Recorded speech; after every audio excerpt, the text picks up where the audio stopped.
오늘은 새해 팔복으로 시작합시다. 세 번째 시간입니다. 그리고 이번 이 시간으로 이 시리즈는 마치도록 하겠습니다. 대신에 토요일 날 저희들 새벽 아침 예배 때에 계속해서 나눌 예정입니다. 여러분 가능하시면 또 토요일 날 많이 참석하셔서 그냥 팔복 시작하셨는데 중간에 산에 멈추면 안 되겠죠? 그래서 모두들 새벽에 나오셔서 같이 끝까지 완주할 수 있기를 부탁을 드립니다. 여러분 새해 여러분 첫 단추를 잘 깨고 계십니까? 첫 단추를 잘 끼고 계시고 있나요? 돌아보니까 특세를 통하여서 하나님의 약속은 반드시 이루어진다. 새해 시작을 시작하였습니다.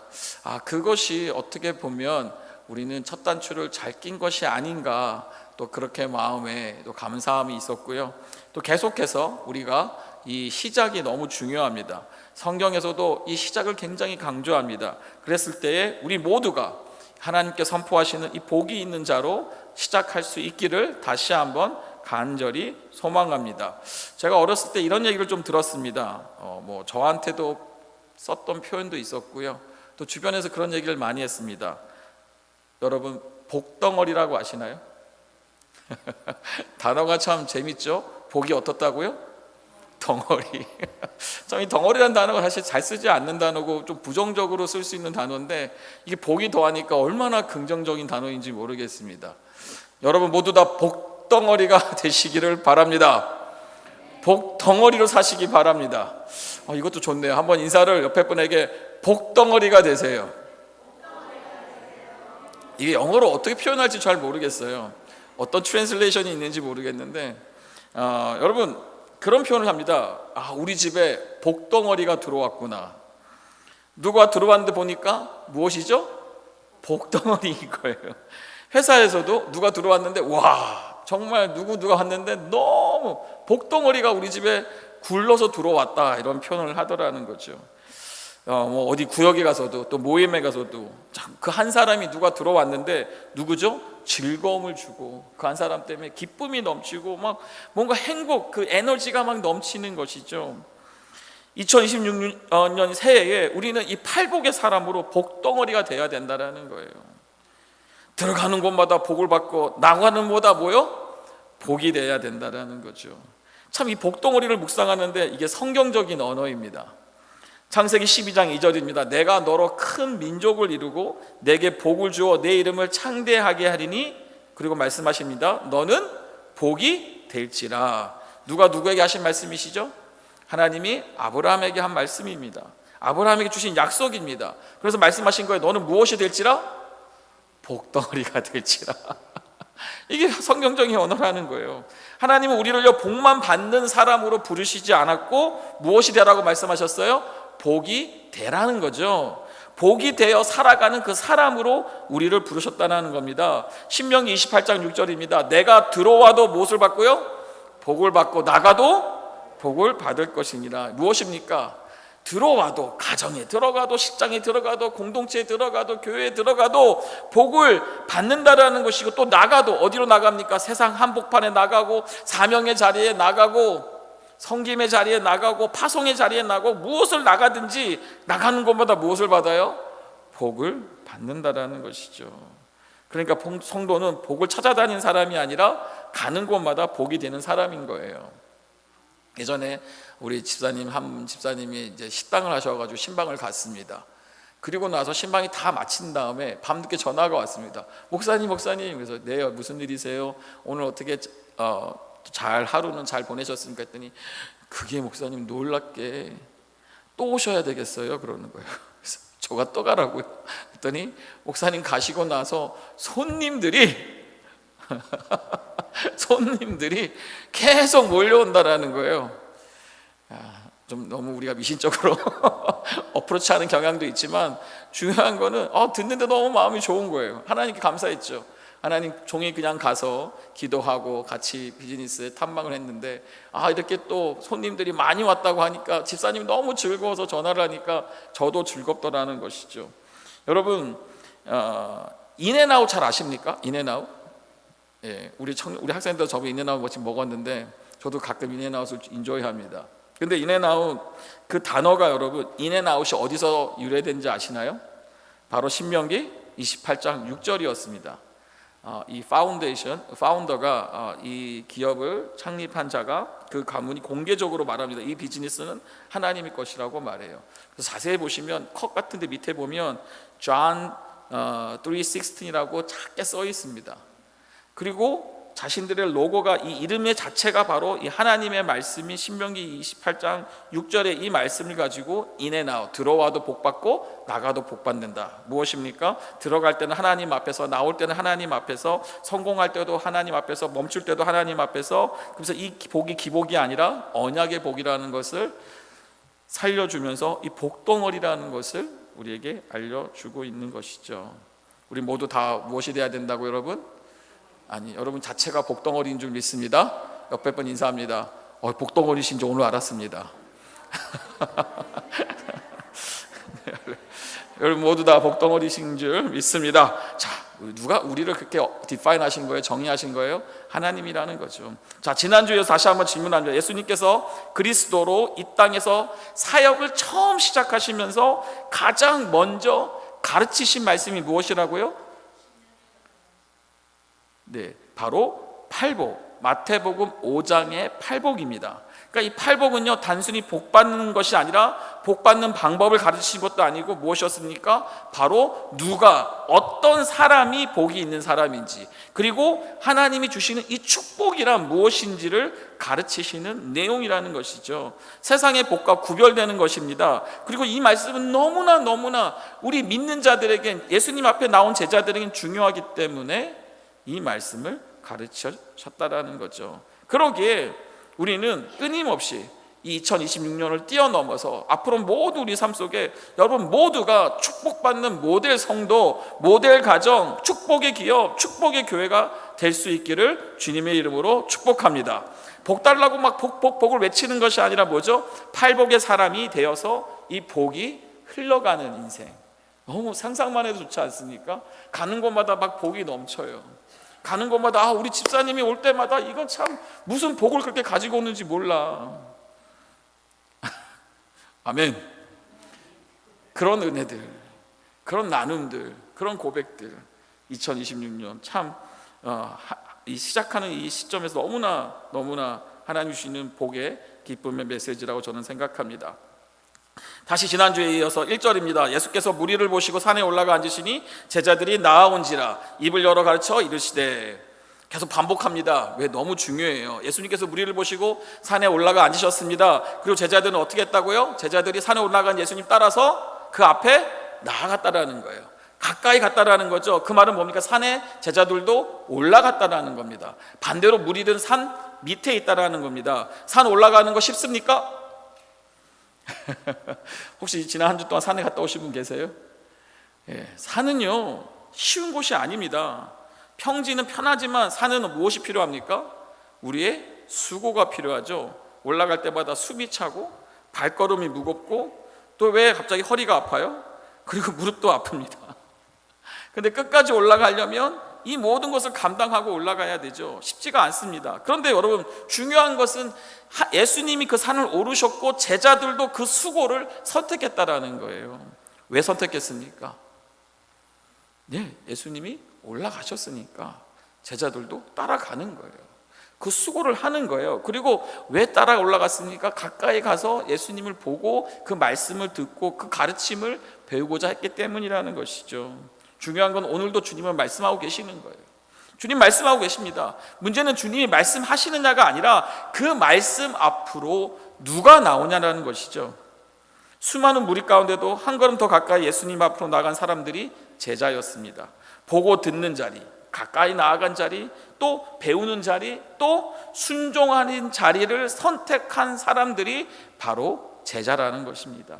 그래서 지난주에 이어서 오늘도 우리는 제자로서 다시 부르심을 받은 거예요. 우리는 어디로 올라가야 돼요? 팔복의 산으로 올라가야 되는 거예요. 언제 올라가야 됩니까? 매일 주님이 부르시는 그 자리로 올라가야 되는 것이죠.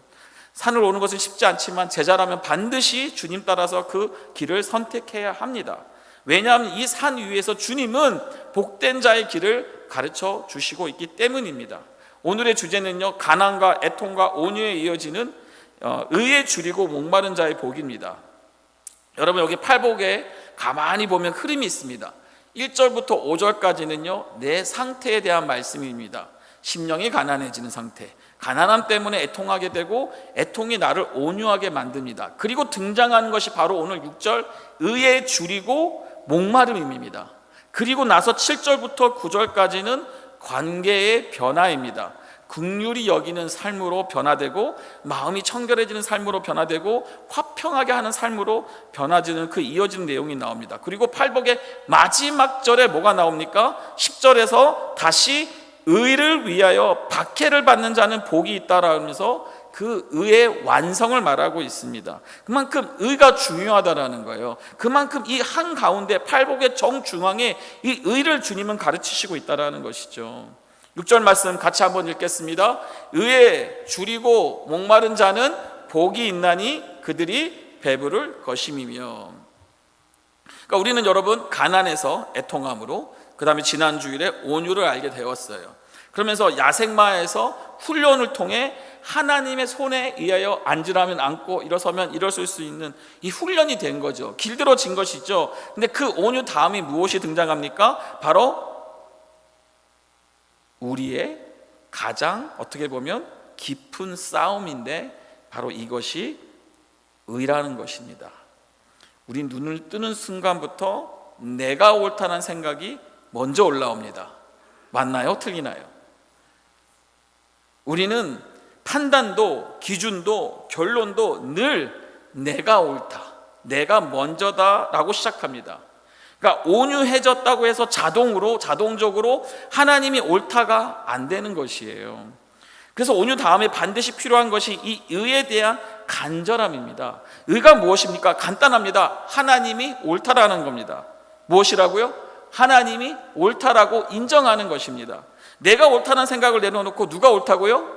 주님이 옳다라는 거죠. 인정하는 것이에요. 근데 이게 어려운 것이에요. 그러니까 팔복 가운데 가장 어렵고 가장 중요하기 때문에 이 중앙에 하이라이트로, 클라이막스로 딱 있는 거예요.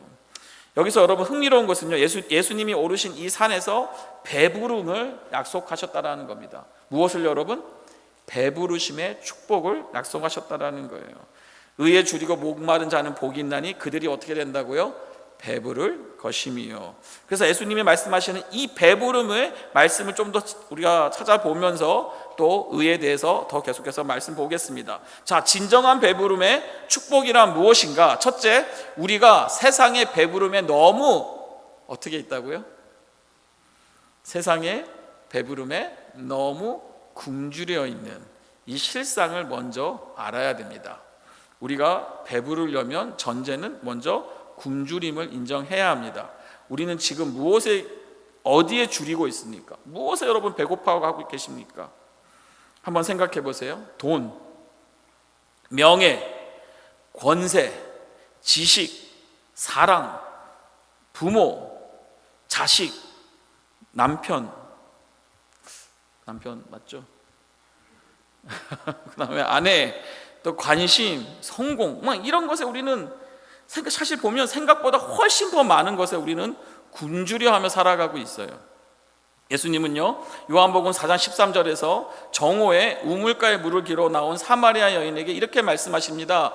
이 우물물의 물을 마시는 자마다 뭐 한다고요? 다시 목마르려니와. 이 물이 무엇입니까? 우물물의 물, 결국 세상의 물입니다. 이 세상의 물은 마셔도 어떻게 된다고요? 다시 목마르다라는 겁니다.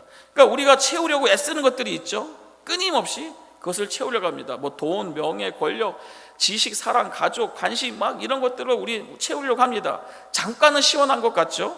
하지만 결국 조그만 시간이 지나면 다시 갈등이 찾아온다라는 것이죠. 그래서 사람은 채우다 어디까지 갑니까? 바로 중독까지 이르게 되는 것이죠. 요즘 많이 어느 권사님이 저한테 와서 목사님 기도 제목인데요, 네 뭔가요? 저 사위 때문에 너무 힘듭니다. 그래서 사위가 왜요? 힘들게 하시나 했더니 사위가 40이 넘었는데 그렇게 게임을 합니다. 밤새 게임을 합니다. 어떻게 해야 됩니까? 근데요, 지금 여러분, 이 게임 중독은요, 하여튼 끝이 없습니다. 이제는 완전히 뭐 남녀를 떠나서 청소년, 청년을 떠나서 이제는 게임에 다 중독돼 있죠. 또 뭐 있을까? 요즘 우리가 없으면 벌벌벌 떠는 게 뭐예요? 여러분 갖고 있는 핸드폰 중독돼 있죠. 뭐 음란에 중독돼 있고, 술에 중독돼 있고, 마약에 중독돼 있고, 또 쇼핑. 다들 표정이 아니라고 표정 지셔서 이쪽을 봐야 되나? 쇼핑, 막 쇼핑도 끊임없이. 전화기를 보고 있으면 뭐 하고 있어요? 다 온라인 쇼핑. 성공의 중독. 근데 여러분, 이 중독이 왜 생기는 거예요? 중독이 끊임없이 그 빈 곳을 채우려고, 그 무언가로 채우려고. 그러니까 집착이 생기는 거고, 방향을 잃는 것이고, 끝없는 갈증에 무엇에 빠지는 겁니까? 악순환에 빠지는 것이죠. 그러니까 이 끊임없이 이 갈증을 채우려고 하다 보니까 영혼도 무엇인가로 채우고 싶어서 무엇에 빠집니까? 2단에 빠지고, 또 무엇에 빠져요? 3단에도 빠지는 거라는 거죠. 이유가 뭐예요? 영혼에 이 빈 자리가 있기 때문이죠. 여러분 보세요. 이 영혼 안에 빈 자리가 있기 때문에 이 끊임없는 이 빈 자리를 우리는 채우려고 했다는 거예요. 중요한 것은 믿는 자와 믿지 않는 자는 여기서 분명히 구별되어야 한다는 것이에요. 사마리아 여인의 이 인생이 바로 그 증거입니다. 요한복음 4장 17절 18절을 보십시오. 여자가 대답하여 이르되 나는 남편이 없나이다. 예수께서 이르시되 내가 남편이 없다 하는 말이 옳도다. 진짜 없었습니까? 너에게 남편 몇이 있었고요? 5이 있었고, 지금 있는 자도 내 남편이 뭐라고 말씀하세요? 주님이요? 아니라고 말씀하세요. 그러면서 내 말이 참되도다 하면서 이 여인은 인정해 주는 말씀을 하십니다. 여러분, 이 말씀에는 무엇이 들어있나요? 이 여인은 지금 무엇에 줄여 있어요? 굶주려 있어요? 사랑에 굶주려 있는 거예요. 외로움에 목말라 하고 있습니다. 그 갈증을 누구로부터 채우려고 했습니까? 남편이란 자를 만나서. 몇 명이나 여러분? 5명이나. 저는 이 말씀을 묵상하는데, 야, 이 여인은 무슨 스킬이 있길래, 도대체 무엇이 뛰어나길래 남편 한 사람 만나기도 힘든데 5명이나 남편을 만나가면서, 또 지금 남편도 남편이라 하라고 하면서 또 뭐예요? 다시 7번째를 찾고 있는 거죠. 왜 그러한 상황이 생겼을까? 별로 이 마음이 더 공허해진다라는 거죠. 만족을 못한다라는 겁니다. 여러분 보십시오. 오늘날 세상도 다르지 않습니다. 이혼은요 점점 늘어나고 있습니다. 한 번이 아니라 이제는 2번, 또 3번이 반복되고 있습니다. 이것을 하나의 문화처럼 지금 받아들여지고 있습니다. 어느 여자 집사님의 간증이었는데요, 집사님이 간증하기 전에 본인의 삶을 먼저 쉐어합니다. 부모님의 10대 때 부모님이 이혼을 한 거예요. 그래서 그 이혼 과정 가운데 놀라운 사실을 안 거예요. 평생 엄마라고 알았던 엄마가 친엄마가 아니었던 거예요. 왜냐하면 그 엄마가 난 너의 친엄마가 아니라고 그때 그 아이에게 알려준 거예요. 참 고통의 고통을 느꼈죠. 근데 아버지가 다시 재혼을 합니다. 그러면서 자신은 10대 때 엄마가 몇 명이었어요? 3명이었던 거예요. 근데 말은 그렇게 쉽게 말하지만 여러분, 그 학생, 그 10대 아이의 삶을 한번 생각을 해보세요. 혼란스럽고, 도대체 누구를 믿어야 되고, 그 모든 상처와 쓰라림. 근데 감사하게도 이 집사님이 그 과정을 지나 20대에 하나님을 만납니다. 그리고 하나님의 터치하심과 치료하심과 참된 남편, 또 참된 신랑, 참된 주인, 참된 나의 삶의 모든 것을 채울 수 있는 하나님을 만나서 아름답게 신앙생활을 하고 지금은 아주 행복한 가정을 만들었습니다. 그리고 우리가 가끔 그 집사님을 보면 많은 분들이 그래요. 복덩어리라고. 그리고 그렇게 표현합니다. 해피 바이러스라고. 얼마나 밝게 신앙생활을 하고 있는지 모릅니다. 아무도 몰랐죠. 그러한 아픔, 상처가 있었는지는. 하지만 그 간증 시간 통해 알았다라는 거죠.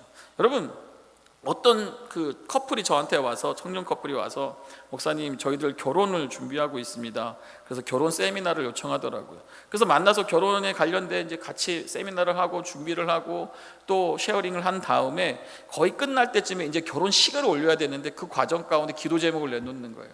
목사님, 양가 부모님을 초대를 해야 되는데 어렵습니다 라는 거예요. 그래서 왜 어려워요? 뭐가 문제입니까? 했더니 신랑 측도 부모님이 다 이혼하신 다음에 재혼을 해서 신랑 측 어머니 아버지가 몇 명이에요? 4명. 신부 측도 똑같이 어머니 아버지가 이혼한 다음에 재혼해서 몇 명이에요? 4명인데 누구를 초대하고 누구를 초대하지 말아야 되는지 너무 어렵다라는 거예요. 야, 제가 그 과정을 들으면서 솔직히 저도 나도 모르겠어. 뭐가 지혜로운지 뭐가 좋은지 모르겠는데 중요한 거는 이 예배식은 하나님께 영광을 돌리고 어떤 모양이든 하나님이 은혜가 드러났으면 좋겠으니까 두 사람이 기도를 하고 양가 부모님들과 잘 상의해서 은혜롭게 하면 좋겠어 라고 부탁을 드렸습니다. 8분이 다 나오셨습니다. 그래도 하나님이 은혜를 주셨습니다. 왜냐하면 사실 쉽지 않은 자리였죠. 근데도 웃으면서 또 축하해 주면서 잘 보냈습니다. 자, 보세요 여러분, 많은 우리 10대 청소년들이요, 선망의 대상이 되고 있는 이 연예인들, 인플루언서들의 그들의 삶을 보면요, 이혼을 하지 않으면 오히려 이상한 사람으로 취급받는 이상한 세상으로 지금 바뀌고 있습니다. 무엇을 채우려고 하고 있냐라는 거죠. 이 영혼의 갈증을 끊임없이 이 땅의 것으로, 물질로, 관계로, 이성으로, 외모로, 성취로, 성공으로, 돈으로 채우려 하다 보니 결국 남은 것은 뭡니까? 공허함뿐이라는 겁니다. 더 안타까운 것은 여러분 무엇인지 아시나요? 만약 이 세상에 돈과 명예와 성공으로 배가 불러버리면 어떤 결과가 나옵니까? 아무리 팔복을 외쳐도, 아무리 하나님 준 축복을 외쳐도 그 심령의 가난함을 느끼지 못하니까 팔복의 축복이 시작조차 되지 못한다라는 거예요. 여러분, 기복신앙이 왜 위험합니까? 기복신앙은요, 사실 하나님이 아니라 사람에게 줄여가지고 세상에 목말라가지고 사람들이 하나님 앞에 간구하는 것입니다. 이 세상적 배부름의 산에 올라가 있는 사람들은요, 이 구원의 사건으로 끌어내리기 전까지는요 좀처럼 내려오지 않습니다. 이런 인간의 몸부림은 당장의 갈증을 채워주는 것처럼 보이지만 결국 어떤 결과가 나와요? 더 깊은 주림과 더 큰 목마름 속에 죽어가게 된다라는 것이죠. 어느 집사님이요, 교회에 나왔습니다. 처음 교회를 방문한 겁니다. 그래서 어떻게 오셨냐고 여쭤보니까 소문을 좀 들었는데 교회 목사님이 기도를 해주시면 임신이 된다는 소문을 들은 거예요. 그래서 너무나 간절해서 교회에 왔어요. 그리고 정말 11년 만에 아들이 태어난 거예요. 와, 이 가정이 얼마나 축복입니까? 할렐루야 하면서 떡을 나누고 뭐 성도를 했어요. 그리고 그 다음 주일부터 안 나왔어요. 그러니까 뭡니까? 이분은 하나님이 아니라 무엇에 주려 있었던 거예요? 자녀, 아들, 그것에 너무나 목말라고 배고파했던 것이죠. 그런데 참 놀랍게도 하나님이 어떻게 역사하셨냐면 이 애지중지 키우던 그 귀한 아들이 티네이저가 되면서 속을 썩이는 거예요. 막 방황하고 막 나쁜 일을 하니까 이 어머니 집사님이 어떻게 해요? 다시 교회에 나온 거예요. 그리고 구역 모임에 들어가고 다시 성경 공부를 하면서 막 양육을 받는 거예요. 그러다가 무엇을 경험했냐? 하나님을 만나게 됐다라는 겁니다. 그리고 나서 하나님의 은혜를 통해서 정말 그 참된 배부름의 축복을 받았다라는 것이죠. 무엇입니까? 무엇에 주려 있습니까, 여러분? 하나님께서 때론 기적을 많이 베풀어 주십니다. 문제는요, 기적 이후에 팔복의 말씀이 안 들릴 때가 있다라는 것입니다. 그래서 예수님은 분명히 구분하고 계시는 거예요. 산 아래에는 무리가 있고 산 위에는 제자가 있다라는 겁니다. 이 모든 복의 시작은 바로 첫 번째 복 무엇입니까? 심령이 가난한 자라는 것이죠. 이 가난의 팔복의 문을 여는 열쇠가 무엇입니까? 바로 가난한 심령이 팔복의 문을 연다라는 겁니다. 이 기복의 신앙의 함정이 무엇이냐? 이 세상의 것으로 너무 배부른 사람들은 결국엔 팔복의 산으로 올라가지 않는다라는 겁니다. 그리고 이 육신의 복이 채워지면 일시적일 수밖에 없는데 그것을 가지고 끊임없이 채우려고 한다는 거죠. 다 허상이라는 겁니다. 영적 굶주림을 통과하여 마침내 예수님 안에서 이 참된 배부림을 누리는 복이 있는 자가 되어야 될 줄 믿습니다. 진정한 배부름의 축복이란 무엇인가? 둘째입니다. 의에 줄이고 목마른 자가 받는 복입니다. 6절 말씀, 의에 줄이고 목마른 자는 복이 있나니 그들은 배부를 것이며. 예수님은 복 있는 사람은 세상의 배부름에 만족한 사람이 아니라 의에 줄이고 목마른 사람이라고 말씀하셨습니다. 그래서 핵심은 이 의가 무엇이냐라는 것입니다. 예수님이 말씀하신 이 의는요, 단순히 세상에서 말하는 이 도덕적 정의, 옳고 그름, 이 기준만을 의미하지 않습니다. 물론 세상의 정의도 하나님이 심어두신 양심에 의한 자연법에 의해 서 있습니다. 하지만 예수님이 말씀하신 의는 그보다 훨씬 더 깊은 차원의 의라는 거죠. 주님께서는 말씀 보시면 의로운 자가 복이 있다고 하지 않으셨습니다. 말씀 보시면 의로운 자가 복이 있나니라고 말씀 안 하셨어요. 뭐라고 말씀하셨어요? 의에 뭐한 자? 의에 뭐한 자 여러분? 줄이고 목마른 자라고 말씀하셨어요. 참 왜 이렇게 차이가 있냐라는 거죠. 무슨 차이입니까? 주님은요, 의를 소유한 자, 자신이 의롭다고 생각하는 자가 복이 있다라는 것이 아닙니다. 반대로 이 의를 간절히 바라는 자가 복이 있다라는 것이죠. 그러니까 날마다 스스로 내가 의롭다함을 증명하는 자가 아니라 그 의를 간절히 바라고 사모하는 자가 바로 복이 있는 자라는 거죠. 그러니까 우리 신앙의 목표는요, 의인이 되는 것이 절대 아닙니다. 이 세상에 의로운 자가 있습니까? 없습니까? 옆에 분 보세요. 의롭지 않으십니까? 의롭지 않으세요? 그런데 여러분, 성경은 말하고 있어요. 로마서 3장 23절입니다. 모든 사람이 뭘 했습니까? 죄를 범하였음에 하나님의 영광에 이르지 못하더니. 로마서 말씀을 보면 앞에 사도 바울이 1장과 2장과 3장도 끊임없이 강조해요. 의인은 없나니 하나도 없다라고 알려주고 있어요. 이 말은 무엇입니까? 100% 다 우리는 죄인이라는 겁니다. 죄인에서 태어나서 죄인으로 살고 있다는 겁니다. 그래서 그 누구도 의로운 사람이 될 수 없다는 거예요. 그래서 우리는 의로운 사람이 되려고 해서는 안 된다는 거예요. 그럼 뭐를 해야 된다고 여러분? 의로움에 줄이고 목말라야 한다는 거예요. 여러분, 성경에서 이 의인은 헬라어로 디카이오스라는 단어를 씁니다. 그리고 그 단어는 결국 의미가 무엇이냐? 예수 그리스도를 가리키는, 지칭하는 단어입니다. 그 의가 무엇이라고 여러분? 의가 무엇이라고요? 예수 그리스도라는 거죠. 로마서 3장 21절에 이렇게 말합니다. 이제는 율법 외에 하나님의 한 의가 나타났으니, 그래서 말합니다. 율법과 선지자들에게 증거를 받은 것이리라. 그러면서 곧 누구요? 예수 그리스도를 믿음으로 말미암아 모든 믿는 자에게 미치는 하나님의 은이 차별이 없다라고 말씀하십니다. 그러니까 의에 줄이고 목마른 자는 누구를 줄이고 목말라 하는 거예요? 예수 그리스도를 줄이고 목말라 한다라는 거예요. 그러니까 스스로 우리는 의롭다 할 수도 없고 해서도 안 되고, 우리는 의로운 자가 될 수가 없기 때문에 의로우신 예수 그리스도를 늘 줄이고 목말라 한다라는 것이죠. 그럼 도대체 누가 여러분 주님의 이 의를 진짜로 열망하게, 소망하게 될까요?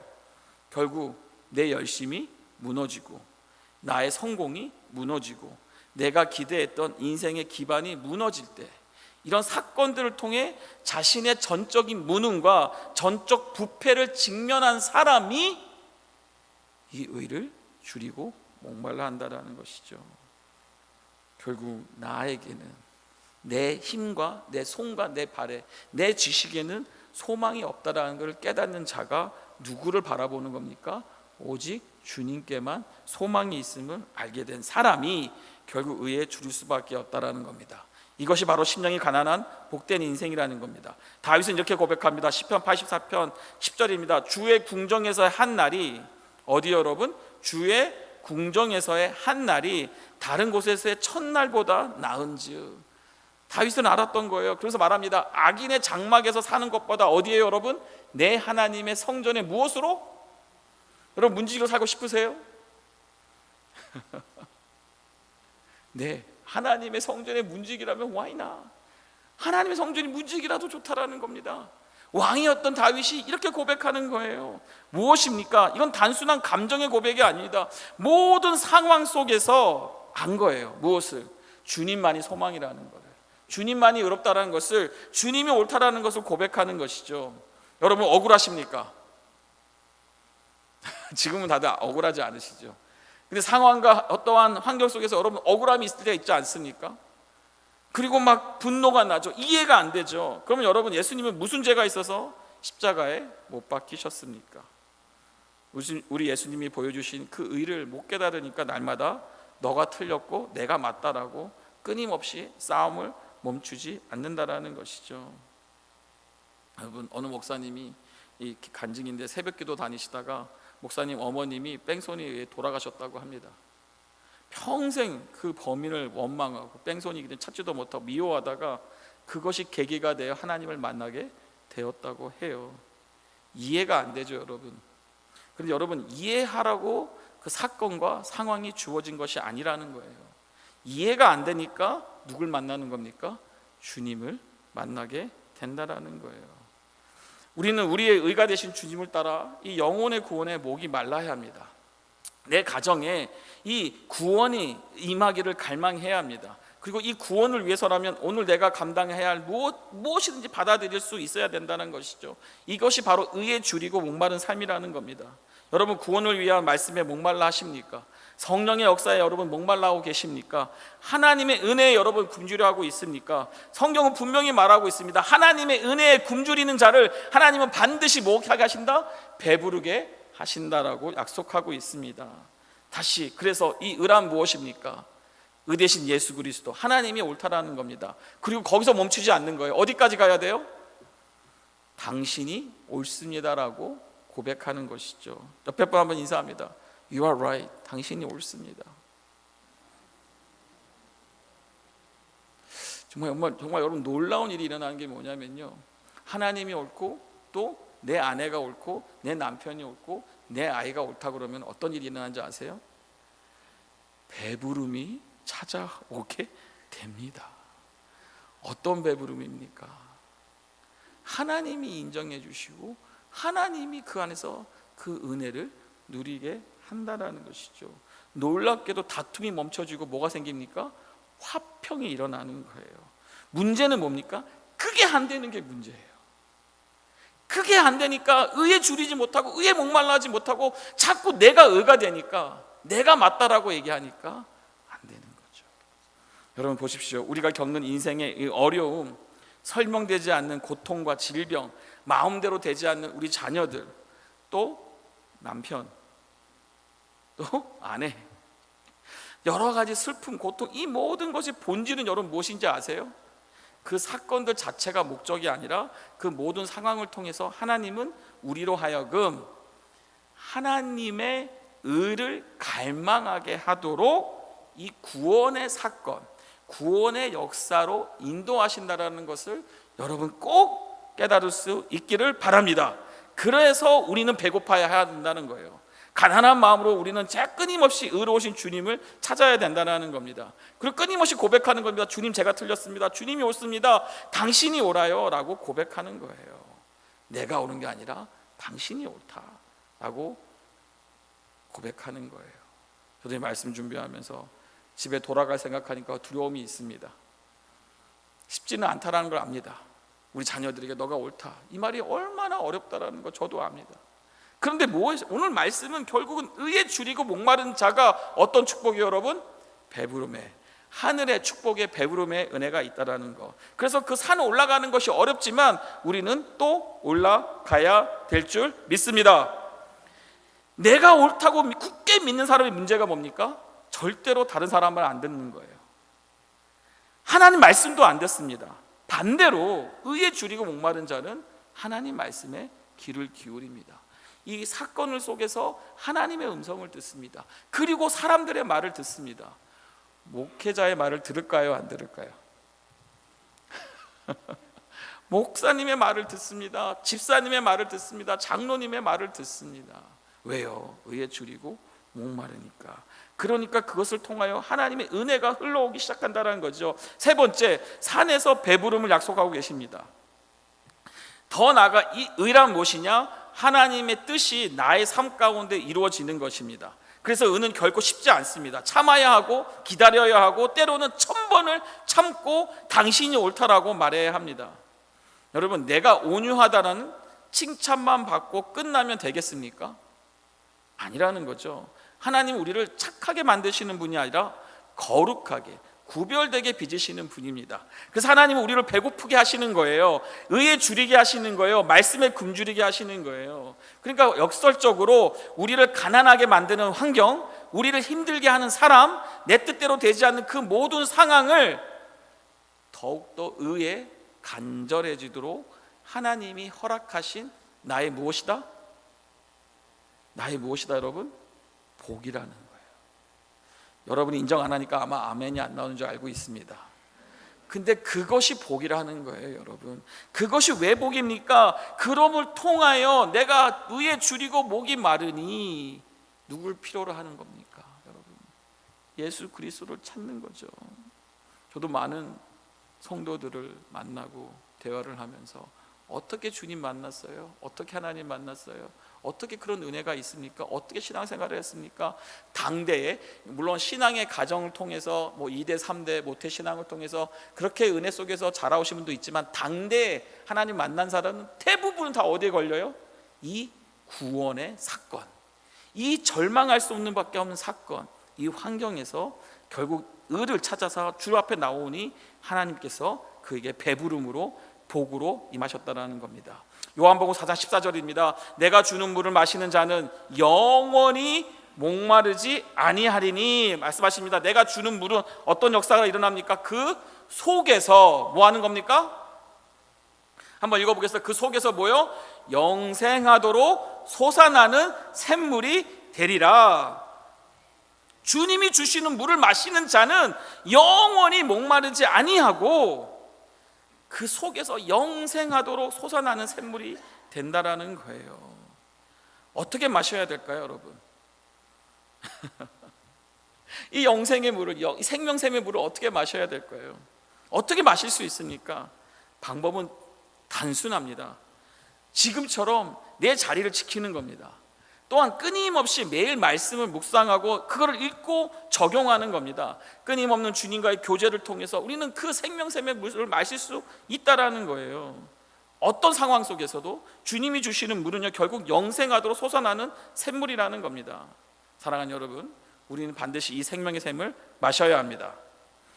여러분 보십시오. 이 땅에서 멸시받고 소외당하는 이 사마리아의 저주가 이 수가성 사마리아 여인 한 여인 때문에 그 저주가 끝이 나고 이 비천한 여인을 통해서 그 지역의 그 성의 회복의 역사가 시작되었습니다.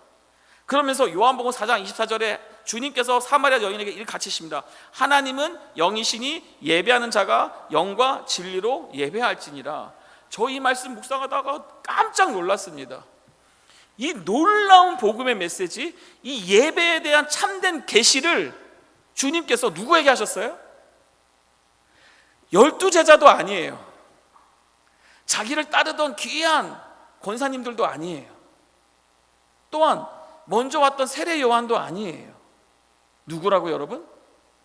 사마리아 이 수가 여인, 남편을 6명이나 두었던, 어떻게 보면 세상에서는 놀림받고 비천어받고 조롱당했던 그 여인에게 이 예배의 정의를, 예배의 이 놀라운 계시를 알려줬다라는 거예요. 더 나아가 여러분, 더 놀라운 사건 뭔지 아세요?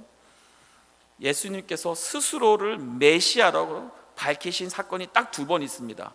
한 번은 뭐냐? 십자가에 달리시기 직전에 있는 강도에게 한 것이고, 또 하나는 어디예요? 바로 여기 이 사마리아 여인에게 메시아라고 밝히신 것이에요.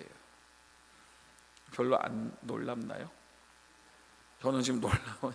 이거를 보고서 와, 아니 도대체 왜 제자도 아닌 이 여인에게 무엇 때문에 예수님은요 지금 이 여인을, 이 신분을 완전히 높이시는 거예요.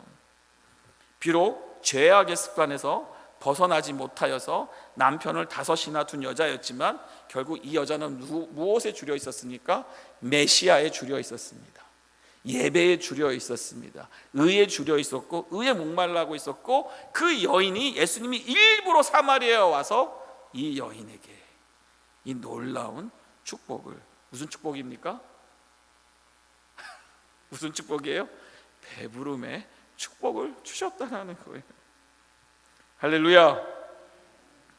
의에 줄이고 목마른 자에게 하나님께서는, 주님께서는 배부름을 주셨다라는 거예요. 영원히 목마르지 않은 그 영생 속에서 솟아나는 영생을 주셨다라는 것이죠. 따라하겠습니다. 당신이 옳습니다. 저한테 하셔서 감사하지만 저 말고 옆에 분에게 당신이 옳습니다. 여러분, 의에 줄이고 목마르다는 말은요, 하나님이 옳습니다, 당신이 옳습니다는 고백하는 삶입니다. 아무리 교회를 다녀도, 아무리 사역을 하고, 아무리 선교를 하고, 아무리 신앙 선교를 해도 이 고백이 없는 사람은 절대 성장할 수 없고 성숙해질 수 없고 믿음이 자라지 않는 겁니다. 여러분 모든 삶이, 가정이 배가 부른 가정이 될 수 있기를 주님의 이름으로 축복합니다. 의는 하나도 없습니다. 단 한 사람도 없습니다. 그러므로 우리는 계속 의에 줄이고 목말라야 합니다. 비교하지 말고 시기하지 말고 부르신 자리에서 순종하며 걸어가는 것이 지혜입니다. 그리고 어떤 상황에서도 당신이 옳다라고 고백할 수 있는 그 삶이 결국 배부른 인생의 비결이라는 것입니다. 마치겠습니다. 여러분 배가 고프십니까? 부르십니까? 어떤 분은 목사님 저는 더 고파졌습니다. 할렐루야. 어떤 분은 말씀을 통해 배가 불러졌습니다. 할렐루야. 중요한 것은 여러분, 주님 한 분으로 여러분 만족하실 수 있으십니까? 주님 제가 틀렸습니다, 주님이 옳으십니다, 주님 앞에서 당신이 옳습니다라고 고백할 수 있습니까? 이 고백이 나오는 순간 설명할 수 없는 이 영적인 배부름이 시작된다라는 거예요. 무언가를 더 가져서가 아니라 내가 내려놓았기 때문에 그 채워지는 은혜의 배부름이 있다라는 것입니다. 우린 너무 오랫동안 이 기복의 배부름, 세상의 만족에 길들여져 살아왔습니다. 그래서 산에서 내려오려고 하지 않습니다. 그러다 보니 참된 배고픔은 오지 않는 거예요. 배고픔이 없으면 의에 대한 갈망도 없습니다. 그래서 우리는 훈계보다 먼저 내 태도를 바꿔야 합니다. 왜 그래요? 라기 말하보다 맞아요, 당신이 옳습니다, 하나님이 옳습니다, 이 고백을 먼저 해야 합니다. 누가 옳은지를 가리기 전에 내가 먼저 낮아져서 상한 심령으로 주님 앞에 서는 거예요. 주의 주권을 믿는 거예요. 하나님이 나를 복되게 하실 거라 믿는 거예요. 그래서 양보하고, 그래서 참고 인내하며 의에 줄이고 목마른 자세가 되는 것입니다. 믿음이 무엇입니까? 믿음은 내가 옳다는 확실히 커지는 것이 아니라 내 죄가 더 또렷하게 보이는 것입니다. 믿음은 내가 살아남는 것이 아니라 내가 죽어야 함을 인정하는 것입니다. 그 자리에서 서는 자에게 주님은 오늘도 분명히 약속하고 계십니다. 너희가 배부를 것이니라. 할렐루야. 오늘 이 시간 이렇게 고백해 보시길 바랍니다. 주님, 제가 옳은 사람이 아니라 당신이, 하나님이 나의 참된 옳음이심을 고백할 수 있기를 바랍니다. 이 고백 위에 주님께서 약속하신 이 참된 배부름, 채워짐, 성령의 충만함, 은혜의 충만함이 여러분 심령 가운데 넘칠 줄 믿고 주님의 이름으로 축복합니다.